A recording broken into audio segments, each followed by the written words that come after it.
So it is quite simple. High technology in India is being used for paper leaks. You can see internet पे, Telegram पे, signal पे आपको paper मिल जाएगा. अगर आपके पास करोड़ों रुपए हैं, आप मेन्यू कार्ड पे चुनो कौन सा एग्जाम ले रहे हो. आईआईटी ले रहे हो, उत्तराखंड का पटवारी वाला ले रहे हो, 15 लाख रुपए ट्रांसफर करो, आपके फोन पे आपको पेपर मिल जाएगा. ये हिंदुस्तान की एजुकेशन सिस्टम की हालत है. और ये जो चीज है ये बढ़ती जा रही है. ये जो पेपर लीक है ये बढ़ता जा रहा है. 7.5 करोड़ स्टूडेंट्स को पिछले 10 साल में पेपर लीक ने डैमेज किया है. नंबर फिर से सुन लीजिए, 7.5 करोड़ युवाओं को पेपर लीक से नुकसान हुआ है. 152 लीक्स हुई हैं. 152 लीक मतलब पिछले 10 साल में हर महीने एक पेपर लीक हुआ है. और रियलिटी है कि कन्विक्शन रेट 0. इस काम के लिए एक भी व्यक्ति जेल में नहीं गया है, एक व्यक्ति को सजा नहीं मिली है. ये यहां पे हमने आइसबर्ग बनाया है. आइसबर्ग में 10% समुद्र के बाहर दिखता है, 90% समुद्र के नीचे होता है. जो हमारा पेपर लीक का सिस्टम है वो आइसबर्ग जैसा है. हमें सिर्फ ऊपर की नोक दिख रही है. ये जो 152 नंबर है और ये 7.5 करोड़ जो स्टूडेंट्स हैं, ये सिर्फ 10% आइसबर्ग का टिप है. सच्चाई ये है कि हमें मालूम नहीं कितने पेपर लीक होते हैं, क्योंकि हमें मालूम नहीं कितने नहीं पकड़े जाते. और ये हिंदुस्तान के युवाओं के फ्यूचर के लिए सेंट्रल इशू है. ये आपका, आपके माता पिता का अपमान है, इंसल्ट है, आपकी मेहनत का इंसल्ट है, आपके हार्ड वर्क का इंसल्ट है.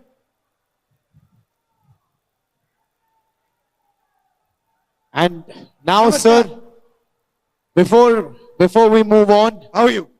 देहरादून हमारे साथ आज यहां पर, और मैं चाहता हूं अब आप सब ध्यान दें और ध्यान से सुने. देखो, paper leak, sir, by your permission, paper leak होना, रीअपियर करना मेहनत का एक हिस्सा है.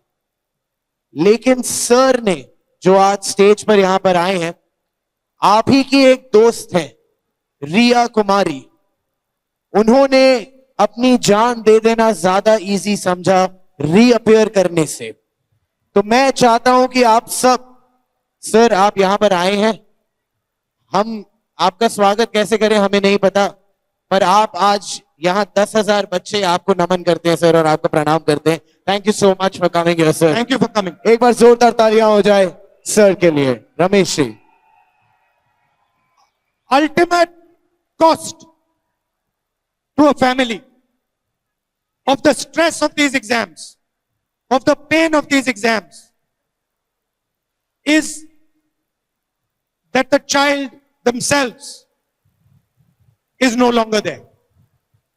There are many children who have been forced to commit suicide for no fault of their own. There are many parents whose heart has been broken because of this system. We wanted you to listen to one such parent who lost a beautiful daughter to this paper leak syndrome. We wanted you to understand, not just you, we want the whole of India to see what is happening. And we do not accept that our children have to go through this. We do not accept that our parents have to go through this. We do not accept that India has to go through this. So I'd like, sir, to give us 5 minutes of your perspective. मैं राजेश मल, जो मेरी बेटी रिया कुमारी, जिन्होंने 3 मई को paper देकर आई और खुश थी, पेपर अच्छा हुआ, बहुत खुश थी, रिलैक्स किया, उसके बाद सो गई खाना खाकर।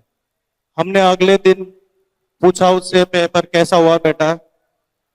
उसने बोला कि पापा अच्छा हुआ।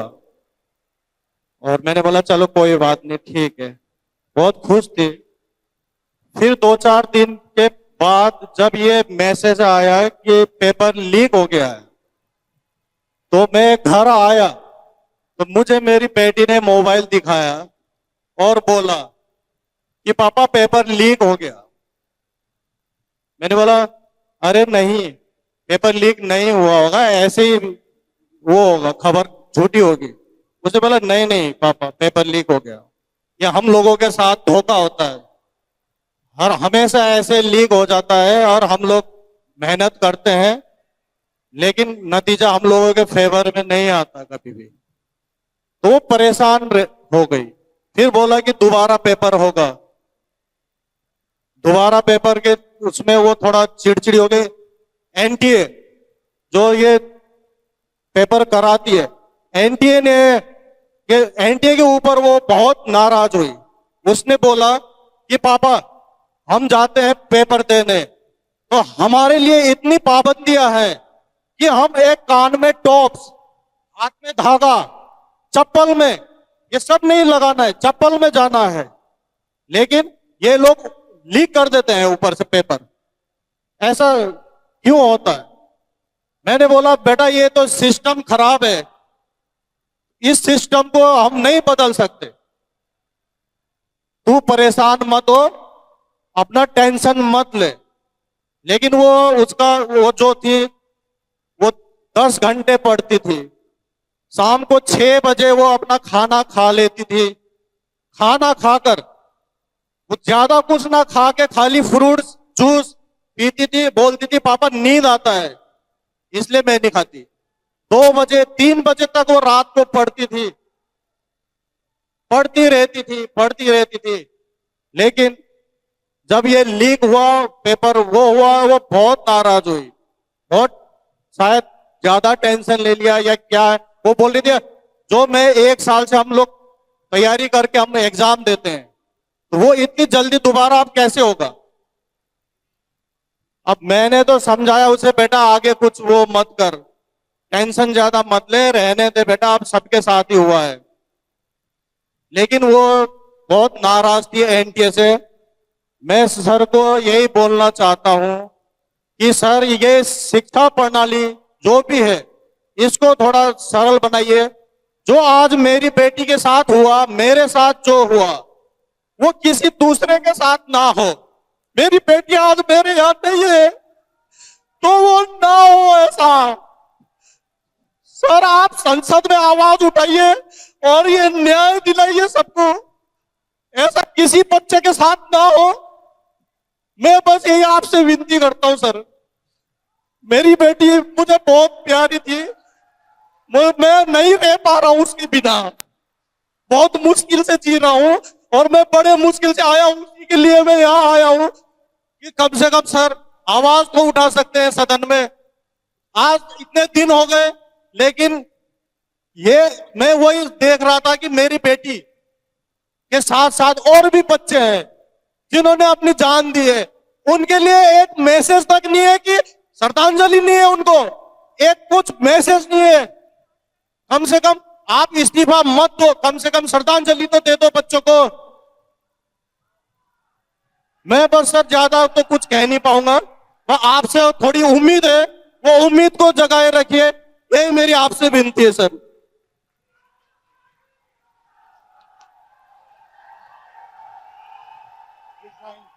At least for other children.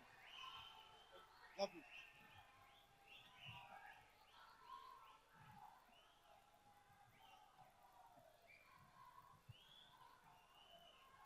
तो हम आपको एक इमोशनल तो हम आपको एक इमोशनल एग्जाम्पल देना चाहते थे। मैं दिल से धन्यवाद करता हूं क्योंकि ये आसान काम नहीं था यहां आकर अपना दुख रखना, अपने बेटे के बारे में बोलना, मगर जो इनके साथ हुआ है, और उन्होंने बड़ी इंटरेस्टिंग बात बोली कि बेटी की डेथ के बाद कोई मैसेज नहीं, कोई चिट्ठी नहीं, कोई अपॉलॉजी नहीं। क्यों? क्योंकि अब ये पूरा का पूरा सिस्टम के अंदर घुस गया है, स्ट्रक्चर के अंदर घुस गया है, और पूरा का पूरा सिस्टम जो है वो पेपर लीक में इन्वॉल्व, ऊपर से लेकर नीचे तक।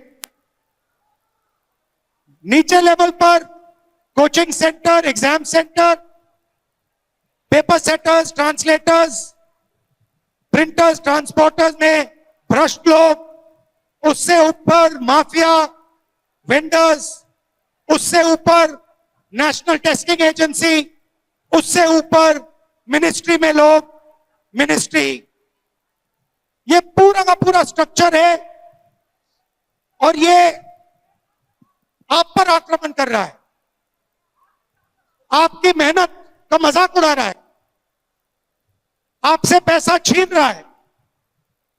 9 लाख रुपए हर फैमिली के जेब से छीन रहा है और फिर दूसरा रास्ता बनाकर पेपर लीक करके आप सबको ठग रहा है।